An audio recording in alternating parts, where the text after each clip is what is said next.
A lo largo de la historia, el maltrato infantil ha sido grabado en la literatura como actos de infanticidio, mutilación, abandono, tortura y sufrimiento hacia los niños.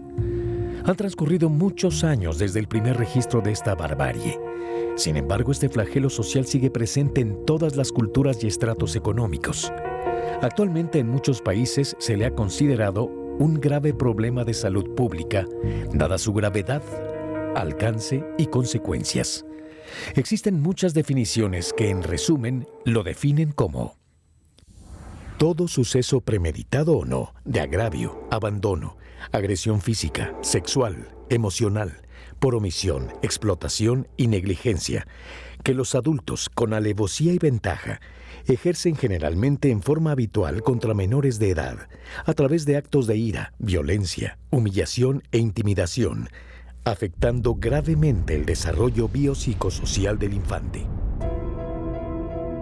Existen varias clasificaciones de maltrato infantil conocidas: maltrato físico, maltrato emocional, abuso sexual, maltrato por abandono o negligencia, el abuso fetal, el bullying, la explotación comercial, así como otras más complejas y menos conocidas, pero con enormes repercusiones psicológicas, como son la alienación parental y el síndrome de Munchausen por poderes.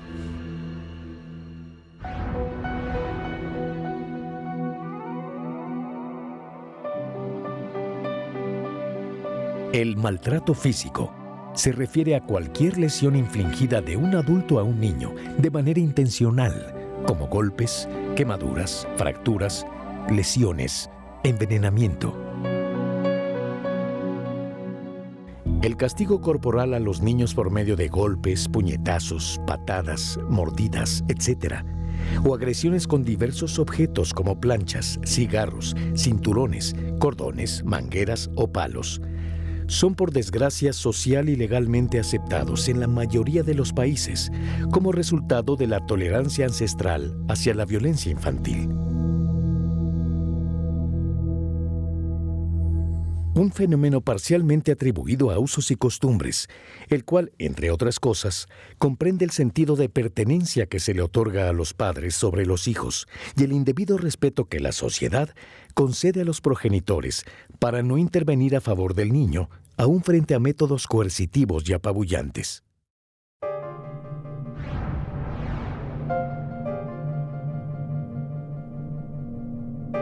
El maltrato emocional implica actitudes de indiferencia, insultos, ofensas y desprecios de los padres o adultos cuidadores hacia los niños, generándoles sentimientos de desvalorización, baja autoestima e inseguridad personal.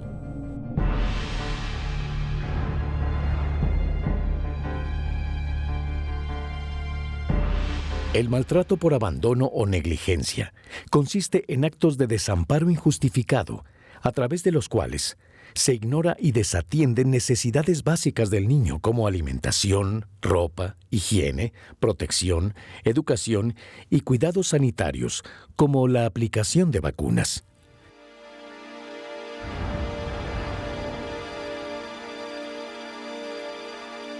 En el abuso sexual, se utiliza al niño para gratificación sexual del adulto y puede incluir desde la exposición de los genitales, tocamientos, hasta la violación del niño o niña.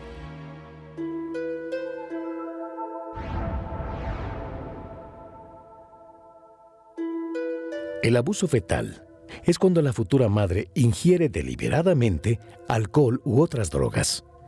Como resultado, el infante nace con problemas, malformaciones o retraso severo.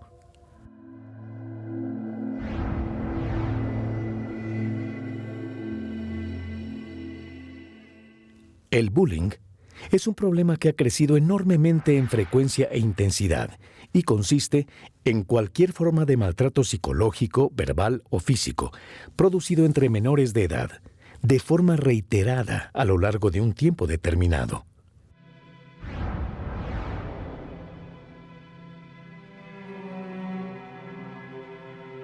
La explotación comercial infantil para fines de prostitución y pornografía, y aquella relacionada con el tráfico de órganos, así como los casos de niños y niñas en situación de guerra y los menores utilizados en rituales satánicos.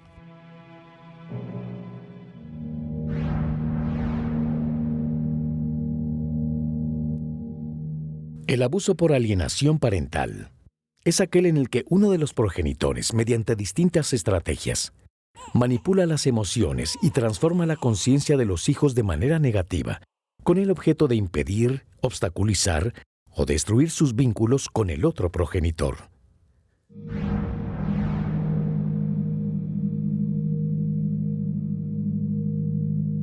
Un tipo de abuso complicado y extraño de entenderse es el de Munchausen por poderes, un trastorno psiquiátrico que se presenta mayormente en la madre o cuidadora y se caracteriza por inventar y provocar enfermedades a un menor de edad, administrándole de manera secreta medicamentos o simulando lesiones para provocarle reacciones en el organismo, de tal suerte que si el niño no es identificado oportunamente, puede resultar víctima de múltiples e innecesarias operaciones e intervenciones médicas de todo tipo.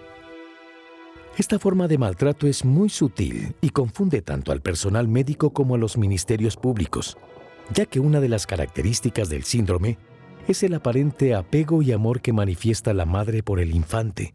Por lo tanto, se descarta o ni siquiera se considera el abuso infantil, cuando el pediatra no conoce las características de esta patología.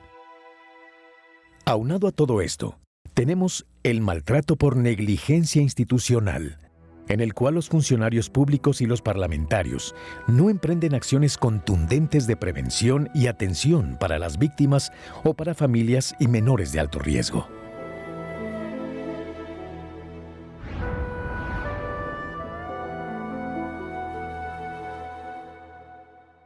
La violencia contra los niños y adolescentes es un problema oculto que no puede enfrentarse de manera frontal, debido a que la mayor parte de los casos ocurren en la privacidad del ámbito doméstico.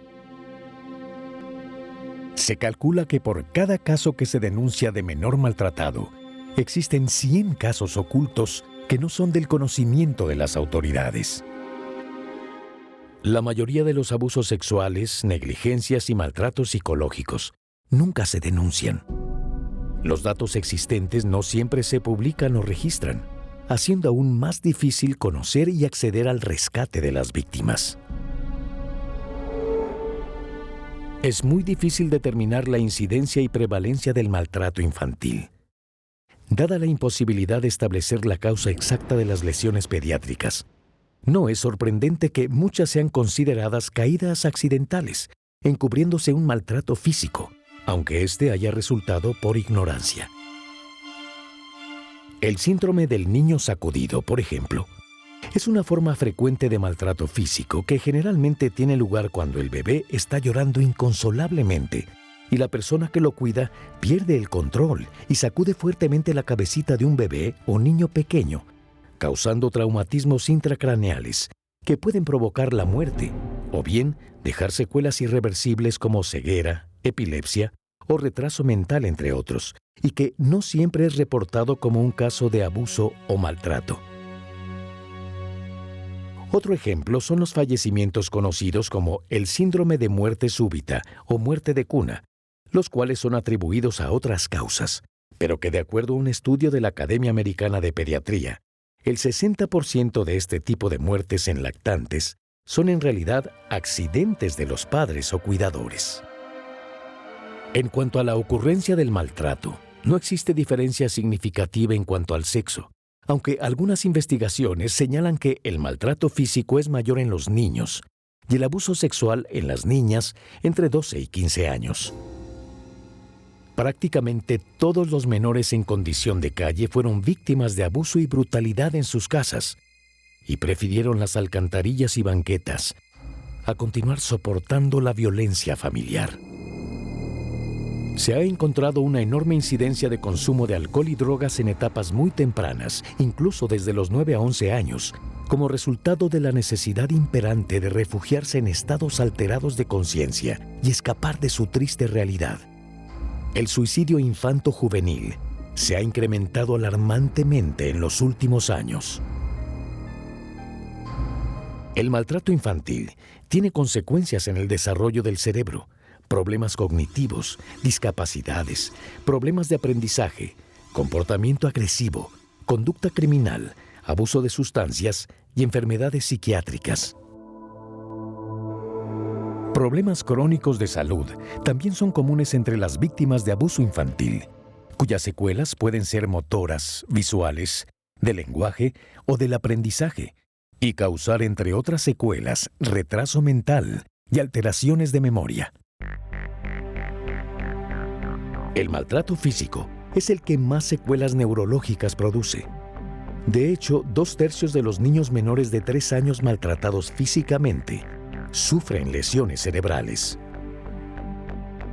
La negligencia y el abandono pueden ocasionar desnutrición grave, sobre todo en los primeros 6 meses de vida, el cual se asocia a secuelas neurológicas permanentes, potenciando las posibles lesiones de un maltrato físico.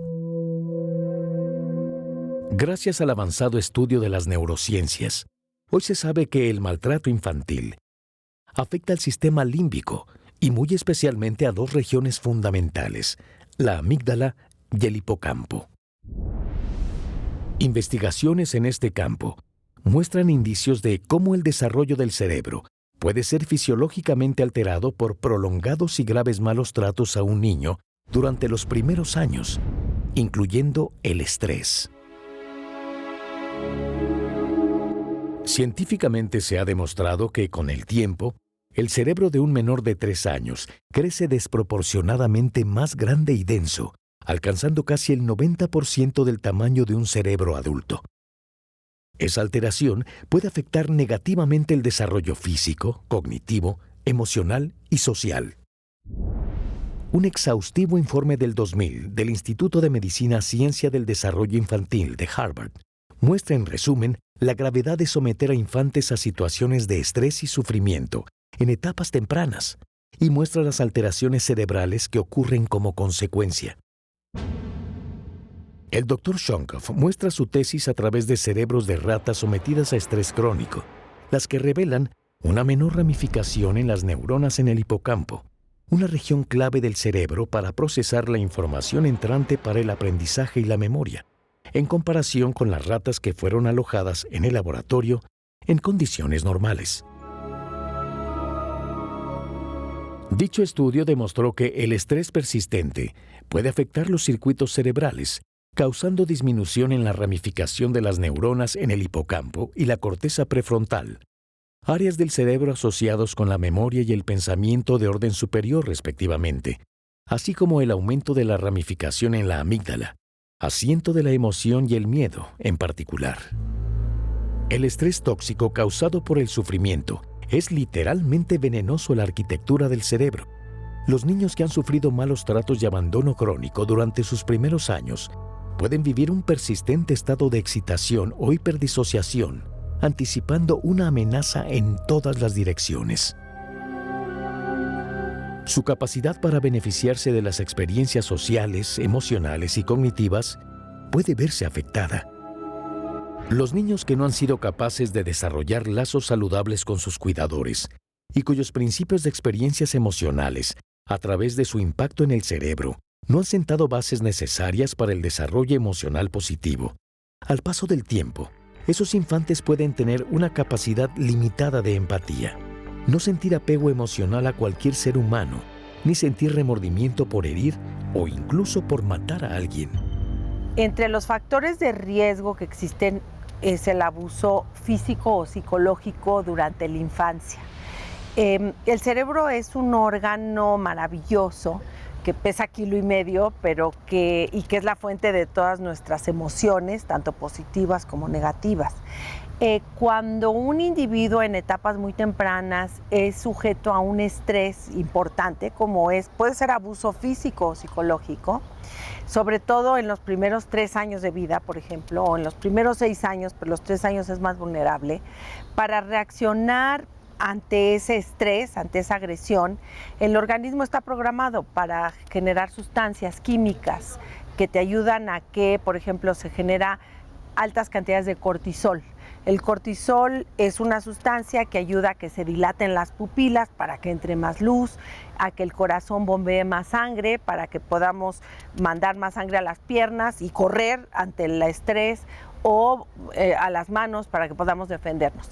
Cuando hay un exceso, el exceso de cortisol lo que produce es un daño en ciertas estructuras subcorticales, como son la amígdala, que es un centro que tiene que ver con el miedo.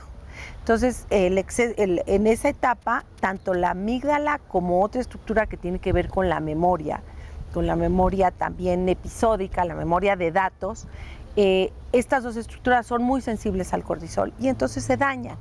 Y puede ocurrir entonces que los sujetos que fueron, que experimentaron estos eventos no se acuerden, pero su sistema biológico, sus centros subcorticales sí lo registraron.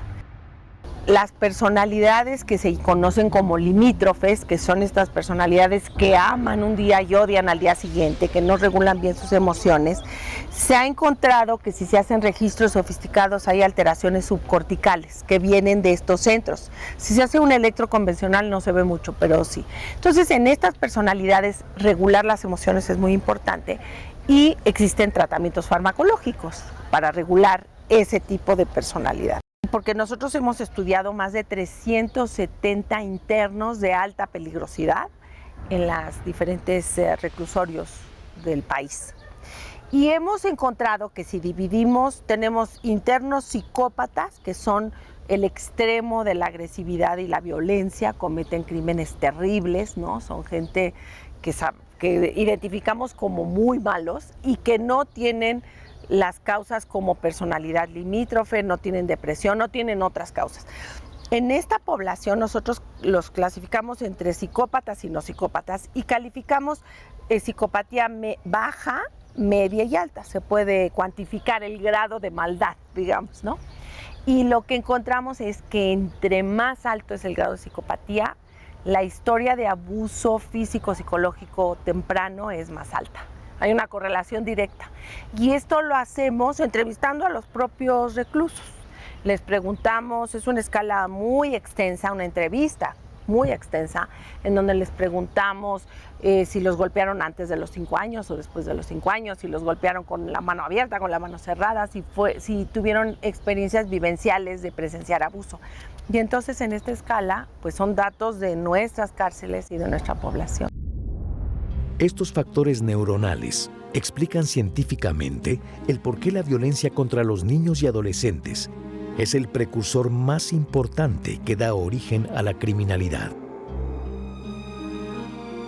Quienes tuvieron una infancia marcada por el abuso extremo, negligencia y tortura, tras haber sido víctimas, algunos de ellos se convierten en victimarios, perpetuando el ciclo de la violencia.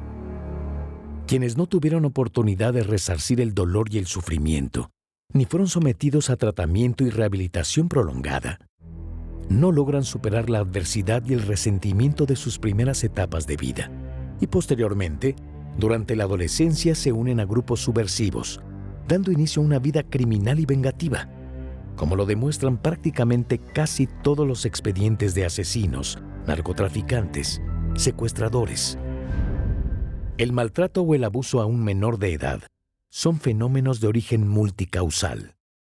Una suma de factores de mayor o menor incidencia que deben abordarse con minuciosidad y cuidado. Un diagnóstico temprano basado en la observación de indicadores físicos y de comportamiento puede rescatar a muchos infantes del martirio de la violencia, identificar oportunamente a un niño de alto riesgo o en situación de maltrato, puede salvar a innumerables víctimas.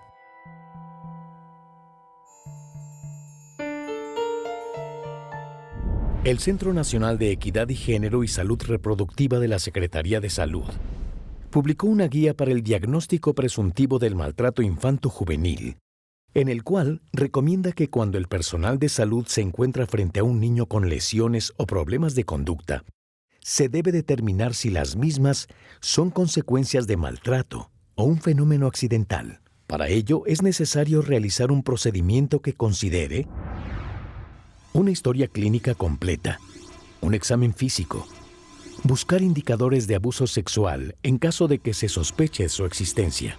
La realización de un parte médico en caso de haberse detectado una lesión producto de presunto abuso y, consecuentemente, el levantamiento del acta correspondiente ante el Ministerio Público.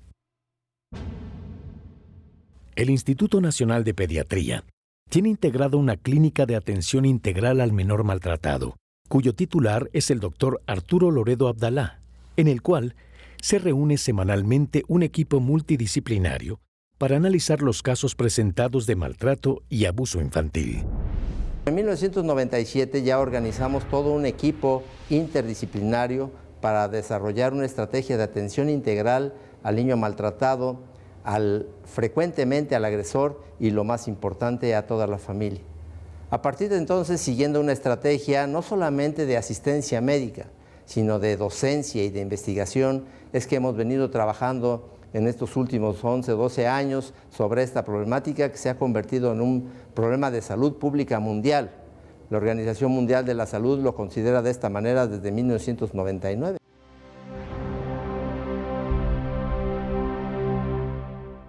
En general podemos decir que este es un problema que se puede observar con una frecuencia del 10% de cualquier comunidad pediátrica. Esto quiere decir que de 100 niños, 10 son maltratados. Probablemente lo más grave es que de 100 niños maltratados solamente uno es atendido.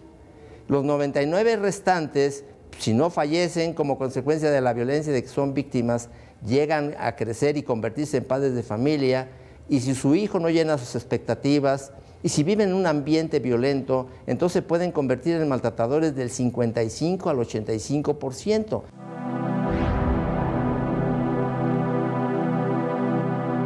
Hemos sensibilizado a cierto grupo de pediatras, pues hemos invitado a colaborar con nosotros a otros profesionales que tienen que ver con niños, en las áreas de medicina crítica, por ejemplo, urgencias o terapia intensiva, en ortopedia, en ginecología, en neurología, o aquellos médicos que ven a chicos que tienen un problema crónico, por ejemplo, cáncer, todos los grupos de oncología, o los que ven reacciones alérgicas como asma y rinitis alérgica.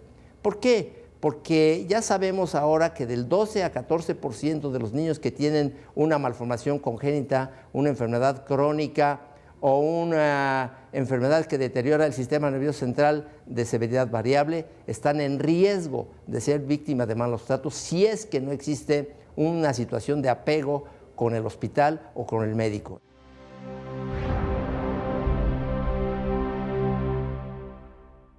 Una vez que tenemos toda esta información, nos juntamos con el área jurídica del instituto para poder precisar cuál es la condición jurídica del menor y de la familia, incluyendo al agresor.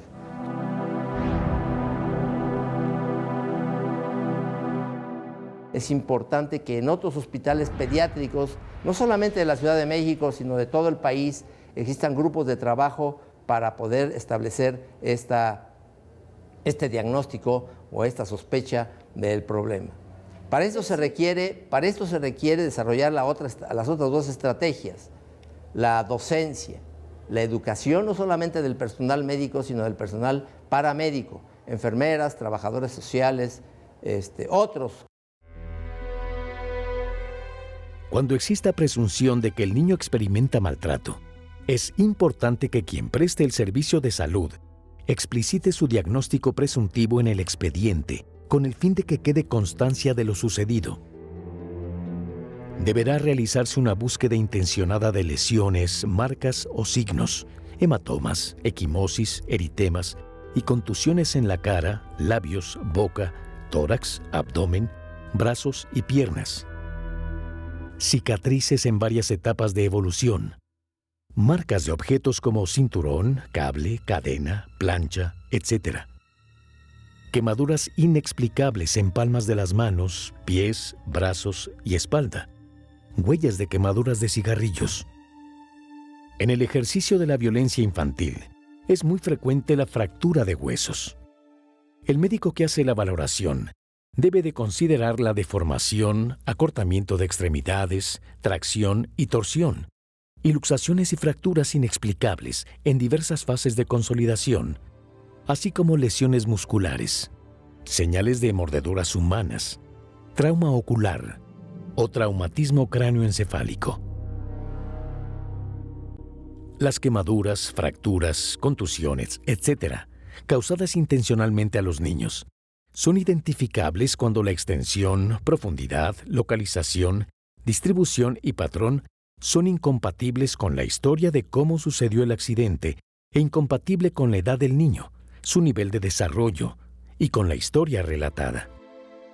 Por lo tanto, el médico a la menor sospecha debe realizar exámenes de gabinete y laboratorio y descartar o comprobar traumatismo cráneoencefálico, síndrome del niño sacudido, intoxicaciones no accidentales, síndrome de estrangulamiento, síndrome de Munchausen por poderes y todo tipo de lesiones orgánicas internas y externas. Tristemente se encuentran todo tipo de lesiones en niños maltratados, como escaldaduras, mordeduras, alopecia traumática, lesiones dentales, lesiones osteoarticulares, lesiones orgánicas internas, neurológicas, intracraneales, oculares y ópticas, viscerales y torácicas. Por ello, se recomienda aplicar estudios de gabinete, laboratorio y neuroimagen como exploración y análisis gineco-obstétrico, si hay sospecha de abuso sexual, exámenes clínicos neurológicos específicos, Morland de grado TEC y la escala de Glasgow, escala de traumatismo infantil Marshall, score de gravedad, clasificación del shock en infantes y causas subyacentes comunes, exámenes radiológicos y de laboratorio. Asimismo, se debe observar el desarrollo cronológico según la edad del infante y aplicar cualquier otra metodología clínica que sirva para descartar o confirmar maltrato infantil. Cuando se sospecha de abuso sexual, es importante buscar indicadores como dificultad para andar o sentarse, dolor, irritación o picor en la zona genital, infecciones de transmisión sexual, infecciones del tracto urinario u orales, embarazo y precocidad sexual, y corroborarlos también a través de pruebas de laboratorio. Cuando a un paciente se le detecta una lesión y se diagnostica un maltrato presuntivo, se deberá realizar un parte médico de lesiones, precisando a detalle y valorando el nivel de gravedad. El documento original se enviará junto con el aviso al Ministerio Público y se adjuntará una copia al expediente clínico. Una vez que se ha confirmado el maltrato en un menor de edad, sin dilación ni duda alguna, se debe de proceder a levantar el acta correspondiente con el Ministerio Público. Al analizar un caso de maltrato, deben considerarse 3 elementos: la víctima, el victimario y las circunstancias.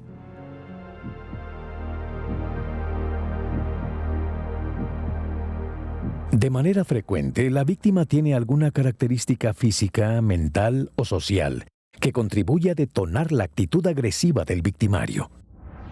Puede padecer alguna malformación como labio leporino, ser hiperactivo o muy travieso, presentar alguna discapacidad o enfermedad como retraso mental, o incluso se le maltrata por ser feo, torpe, distraído o un hijo no deseado, o ya sea por padecer incontinencia fecal y o urinaria, o sospecharse que es ilegítimo o no cumple las expectativas que los padres tienen hacia él como hijo.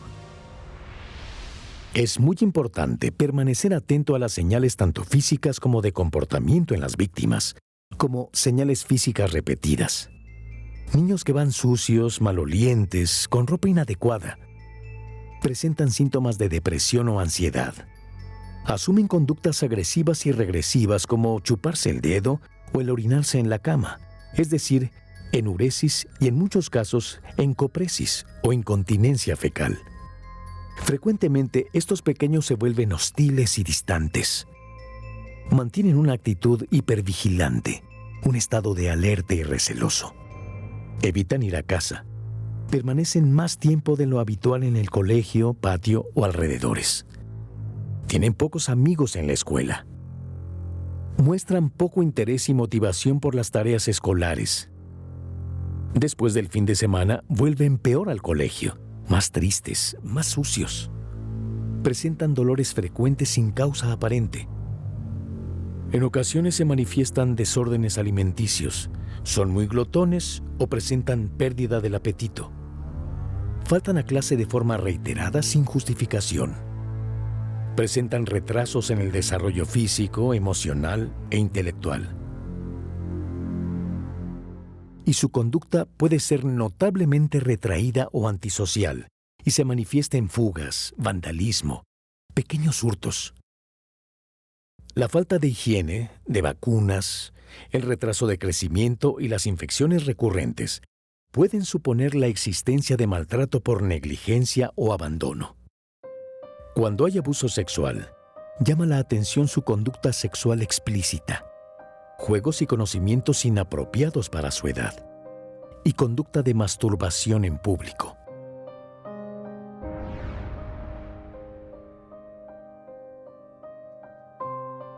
En un alto porcentaje de los casos es el familiar el agresor, el padre, la madre, la abuela, un tío, el tutor, aunque con mucha frecuencia es el padrastro o madrastra. El agresor por lo general tiene antecedentes de maltrato en su infancia y posiblemente eso le provocó un trastorno psiquiátrico. Para indagar en las causas que llevan a un individuo a abusar de un niño, podríamos primero preguntarnos, ¿cómo fue su infancia? ¿Proviene de un hogar disfuncional? ¿Fue maltratado o abusado sexualmente en su niñez? ¿Cuáles son sus antecedentes genéticos? ¿Cómo era su entorno? ¿Existe algún evento que le haya marcado de por vida? ¿Cuál es ese evento? Puede estar atravesando con dificultades en su matrimonio. Es violento con otros miembros de su familia. Se encuentra socialmente aislado. Frecuentemente está ausente del hogar. La madre es sumisa y pasiva, y posiblemente sufrió abuso sexual, y participa o consiente en el abuso de la siguiente generación. En el caso específico del personal médico, es altamente recomendable observar los siguientes indicadores muy comunes en adultos abusivos o victimarios. Intenta ocultar la lesión del niño o proteger la identidad de la persona responsable de esta. Alega traumatismos accidentales de forma sistemática. Atribuye las lesiones a los hermanos u otros niños. O describe la lesión como autoinfligida. No se preocupa de la gravedad de las lesiones. Abandona precozmente al niño tras el ingreso hospitalario. No lo visita o sus visitas son cortas en duración y dedicación. No comparece a los informes médicos o al alta. Y por otra parte, suele tener antecedentes de frecuentes cambios de instituciones hospitalarias con el objeto de no levantar sospechas. De ahí que es muy recomendable asentar en el expediente del niño los hospitales que lo han atendido en el último año. Cabe hacer notar que los adultos victimarios frecuentemente padecen algún tipo de desorden mental, el cual pasa muchas veces inadvertido por el investigador o ministerio público que determinará si el menor de edad continuará o no bajo su custodia, exponiendo al niño a un grave riesgo. Para determinar con precisión el estado mental del adulto agresor, la existencia de desórdenes mentales de personalidad o conducta criminal, es ampliamente recomendable solicitar que le sea practicado pruebas de neuroimagen debidamente interpretadas por un neurólogo o neuropsiquiatra. Cuanto más aprendamos sobre la disfunción cerebral que subyace en los delincuentes y criminales, más acertada será la rehabilitación de estos sujetos y la prevención en menores de alto riesgo será exitosamente dirigida.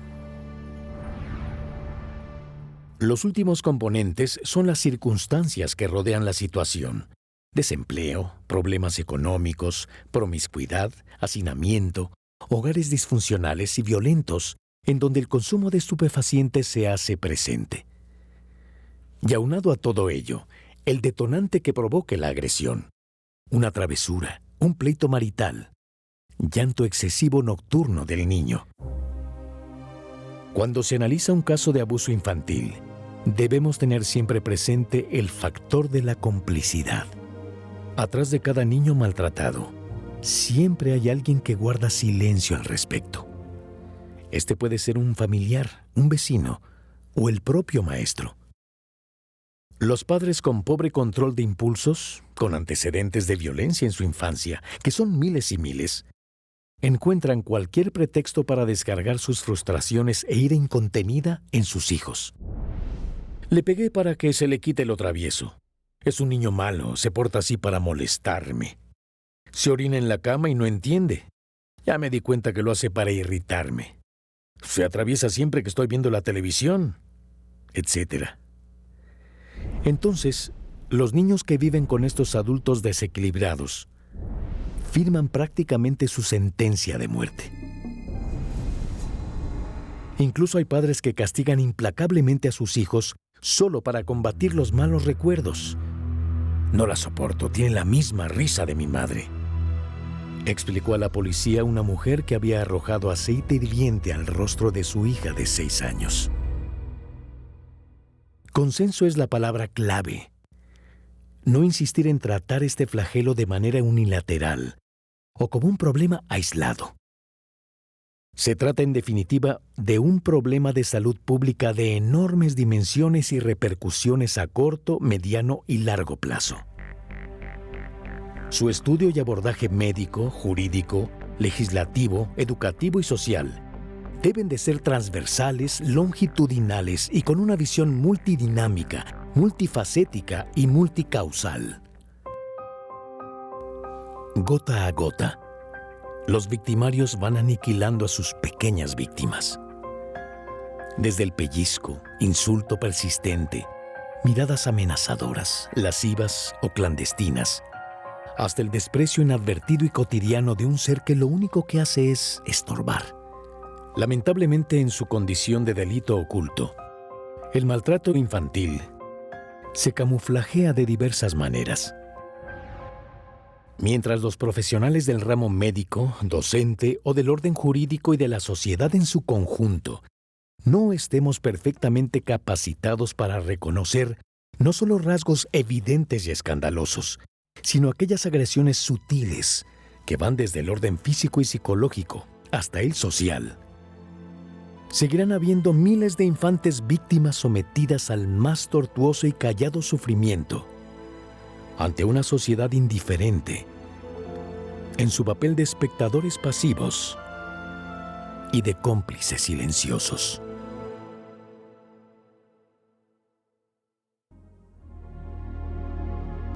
Los esfuerzos de prevención y las políticas públicas deben incorporar estrategias y programas pragmáticos de identificación y rescate, considerando los elementos circunstanciales y directos que afectan a los niños, sus cuidadores y los ambientes en que viven. El maltrato infantil no se detiene. No es un acto aislado de violencia ocasional. Todo lo contrario. Este va en aumento y en intensidad. Es un flagelo progresivo y mortal. Por ello, rescatar a esos niños de tanto sufrimiento y de una muerte anunciada es no solo un acto humanitario, sino un acto civil y responsable.